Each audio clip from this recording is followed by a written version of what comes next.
And then my mom picks me up later the day and she was like, Grandma passed away this morning. And I was like, oh my days. After that, my mom and I started going to church every Sunday. I did it because I knew that it brought her peace and I knew that it made her feel better.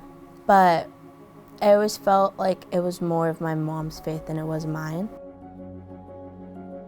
I wasn't always welcomed into all the friend groups, so it was pretty isolating sometimes, and that's why I would always be with my mom or my grandma because I didn't really have friends and I didn't want to go to school. No religion per se, just like trying to survive, stay afloat, try to fit in with everyone. And then once I moved up here for my first semester at San Jose State, I got my first taste of free will and freedom away from home. I was living by myself in a new place, so I was not hanging out with the best of people that had my best interests at heart. I stopped going to church and I just had no relationship with God whatsoever. I remember I looked myself in the mirror. It was just one random day because I felt so heavy and so sad where I was like, who am I? Like genuinely, I felt horrible. I was like, I have a horrible relationship with my mom now. I am in a horrible relationship that I knew I should have gotten out of, but I didn't because I was so scared of being alone and not being loved. So when I saw myself, like, is this what your family would be proud of? Like, is this what you're proud of? And I was like, no.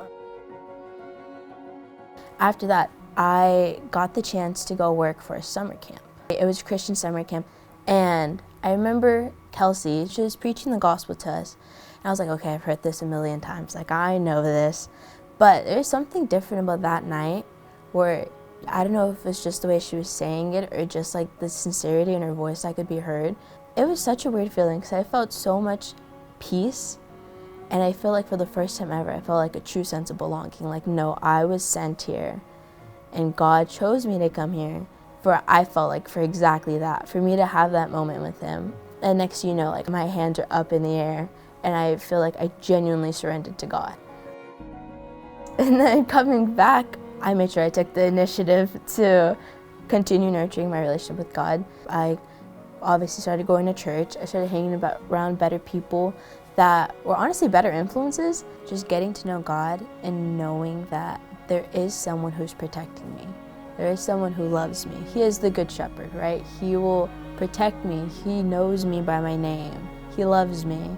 I feel like because of that, I just have honestly so much peace. I say peace a lot, but just because I genuinely am at peace.